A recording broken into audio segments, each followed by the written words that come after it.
안녕하세요. 엘렉트로캠입니다. 오늘은 테슬라의 전 세계 최초의 무인 배달과 또 중요한 배터리 이야기, LFP 배터리를 테슬라가 직접 건설하고 있습니다. 그 기가 네바다에, 기가 팩토리죠. 배터리 생산하는 네바다에 있는 그 근처에다 만든다고 하는데 중요한 포인트들이 있어서 오늘 그걸 얘기해 볼까 합니다. 뭐 인트로 영상에도 썼겠지만 테슬라가 공개한 영상입니다.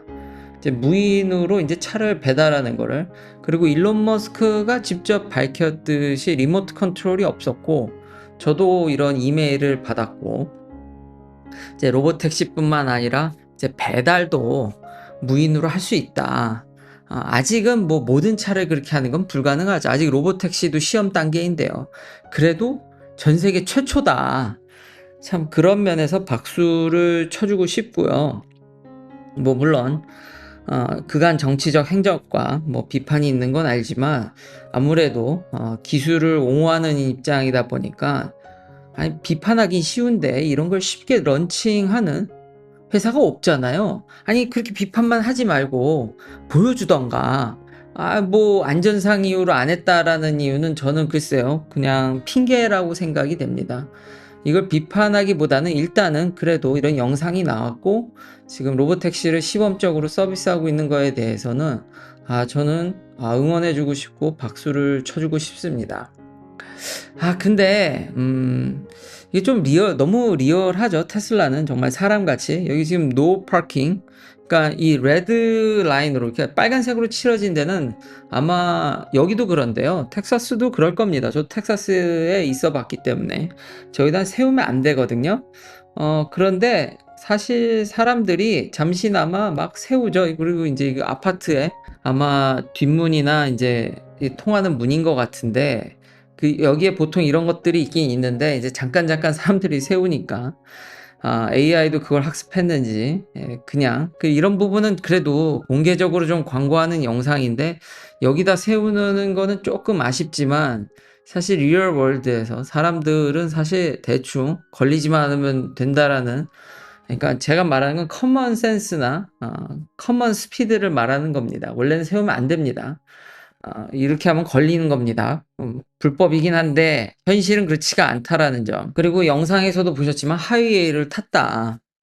지금 웨이모는 아직 제한적으로 서비스를 하기 때문에 하이웨이를 못 하죠.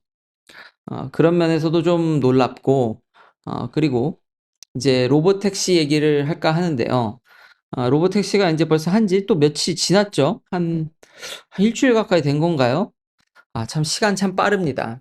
그런데 이제 열대로 꽤 그래도 많은 서비스들 인플루언서들한테 뿌렸고, 지금 더 인비테이션 이메일을 더 뿌리고 있습니다. 그래서 더 많은 이제 이용자들이 늘 텐데요.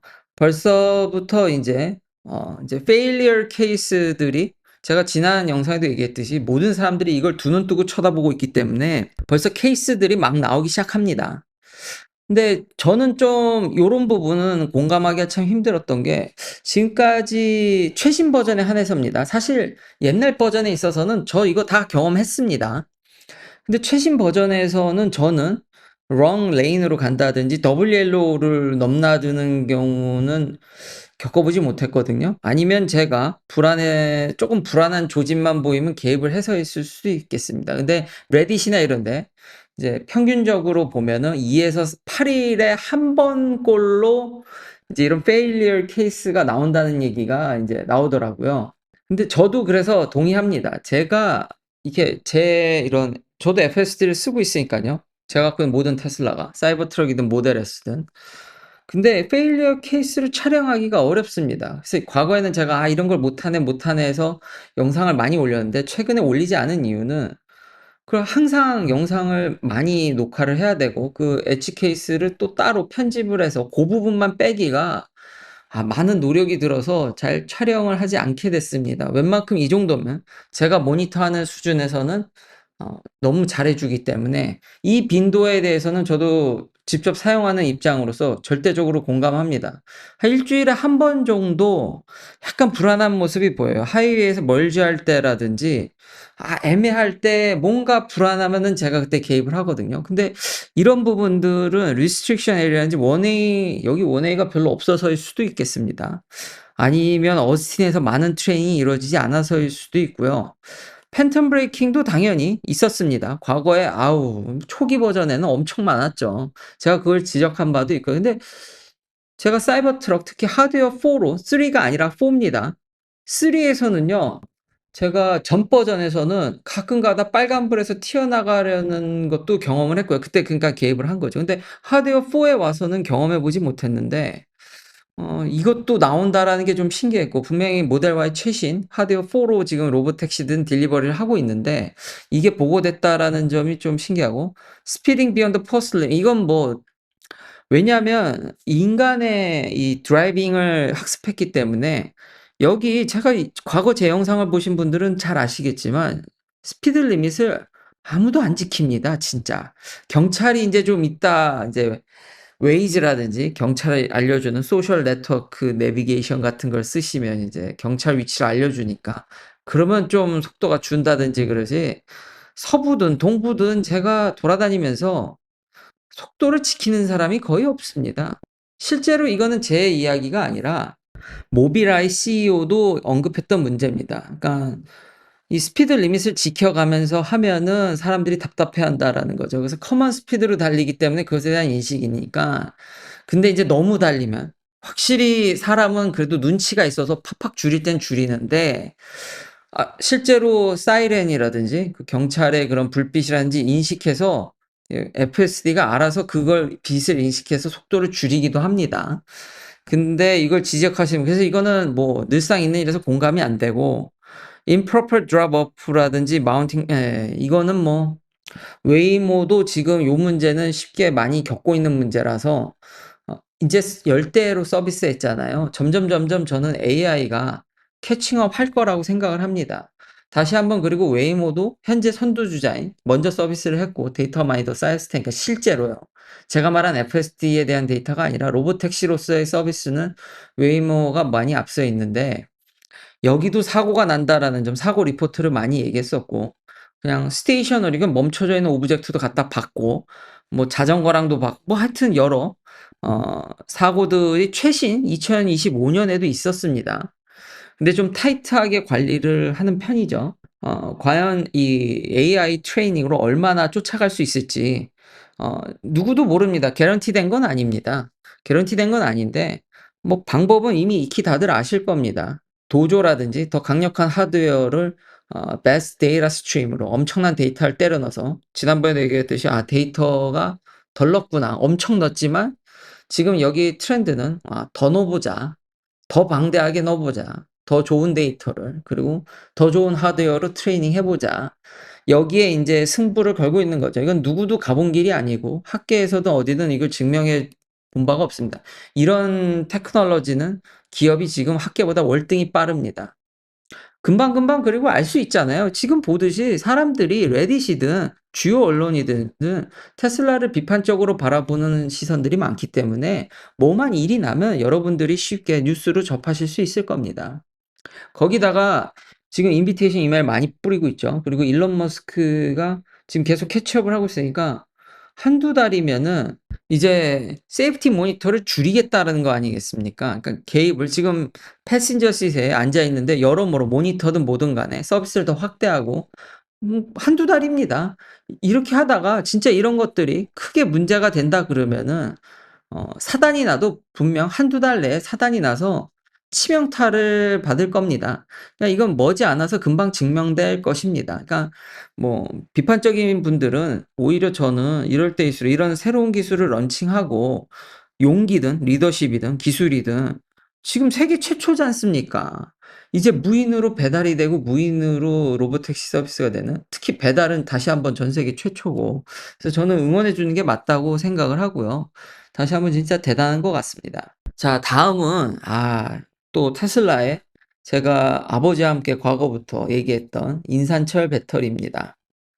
참 테슬라가 대단합니다. 이게 결국은 저도 어느 정도는 메인스트림에 갈 거라고, 그때 참 하이니켈 배터리 광품에 휘둘려서 많은 참 비판을 받았던 기억이 나는데, 테슬라가 여기 미국에다가 인산철 배터리 플랜트를 만듭니다.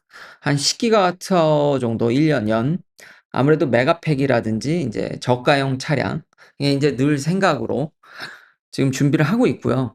그리고 각형입니다. 4680이 아니라 각형이고요.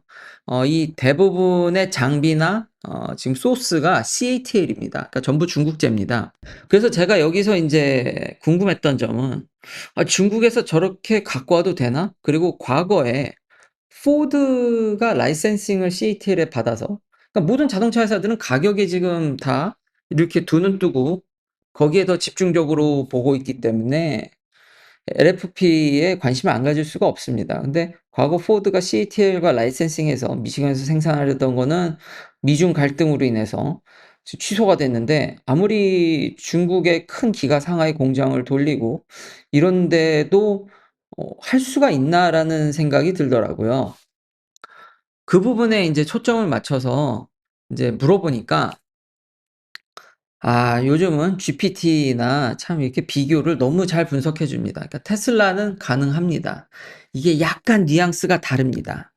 그러니까 이런 걸 다 거쳐서 결론부터 얘기하면은, 테슬라는 그 셋업, 초기 셋업과 이퀴프먼트, 그러니까 장비들을 수입할 뿐이지 모든 오퍼레이션 및 모든 것들은 여기 한번 들어오고 셋업 이후에 모든 관리 및 생산을 전부 테슬라가, 자기가 배터리도 만드니깐요, 다 관리하고 다 합니다. 근데 포드는 배터리를 만들은 경험이 없잖아요. 그러니까 기술 라이센싱뿐만 아니라 좀 더 CATL이 개입해 주길 바랐던 겁니다. 그러니까 그 약간의 선의 그 그레이 에리어의 라인이 어디 있냐에 따라서 테슬라는 자기가 배터리를 생산도 하고 관리 능력이 뛰어나다 보니까 일종의 어떤 장비를 사고 셋업만 요청해서, 그러니까 장비 회사에 부탁했을 뿐 모든 관리 및 소유권, 생산 모든 게, 그러니까 일종의 CATL을 장비 회사로 취급한 겁니다. 반면에 포드는 생산에 대한 어떤 관리도 쪼금 도움을 받으려고 했던 것 같습니다. 근데 그 부분에 있어서는 그러면 지속적인 개입이 들어가기 때문에 미중 갈등 영향으로 아무래도 기술이라든지 여러 가지 안보 이슈로 인해서 포드는 안 됐고, 테슬라는 그래서 장비를 사 오고 세팅만 할 뿐 그 이후의 모든 일은 테슬라가 전부 다 책임지는 걸로 해서, 물론 그렇다고 해서 미중 갈등에 대한 리스크가 완전히 벗어난 건 아니지만 그 약간의 라인 차이로 인해서 로우 리스크라는 점, 좀 더, 그러니까 이쪽에 비해서 리스크가 없다는 건 아닌데 이 정도는 충분히 지금 통과될 거라고 보고 있습니다. 그래서 역시 배터리도 만들어 본 친구가 이렇게 어떤 미중 갈등임에도 불구하고 중국에서 그렇게 배터리 잘 만드는 그런 친구들한테 장비라든지 이런 것들을 얻어서 미국에서 생산할 수 있게 된다. 그러니까 이 지금 한 1-2년 뒤면, 목표가 빠르면 1년, 늦어도 2년 안에는 생산을 돌리려고 이미 공장이 어느 정도 다 지어져 있고요. 테스트 파일럿 프로덕션도 되고 쪼금씩 지금 테스트를 하는 것 같고요. 그러니까 완전히 정상화되는 데는 한 1-2 년이라니까 결국 잘 자리 잡지 않을까. 그래서 이런 면에 있어서 테슬라의 포텐셜을 굉장히 높게 본다. 전기차면 전기차, 배터리도 자기가 만들고, 참 이런 부분에 있어서, 참고로 인제 이런 부분에 있어서 political headwind에 대해서도 이제 proving 하기가 좀 어렵다는 거죠. 반면에 포드 케이스들은 이게 충분히 이게 돼서 부담이 있어서 다시 한번 포드는 그래서 안 됐지만 테슬라는 된다라는 점. 그리고 이런 면에 있어서 한국 기업과 참 같이 협업을, 물론 안 하는 건 아닌데 좀 메인으로 이런 공장에서 이렇게 좀 했으면 어땠을까, 좀 안타까운 마음도 듭니다. 기가 네바다 첫 번째 하이니켈 배터리는 일본 파나소닉이랑 하고, 그 근처에 만들어지는 건 또 중국이랑. 근데 이제 자기가 다 생산을 하죠. 그렇긴 하지만 그래도 조금 같이 이렇게 해 봤으면 하는 아쉬움이 있습니다. 긴 영상 시청해 주셔서 감사합니다. 다음도 테슬라 관련 이야기들로 찾아뵙겠습니다.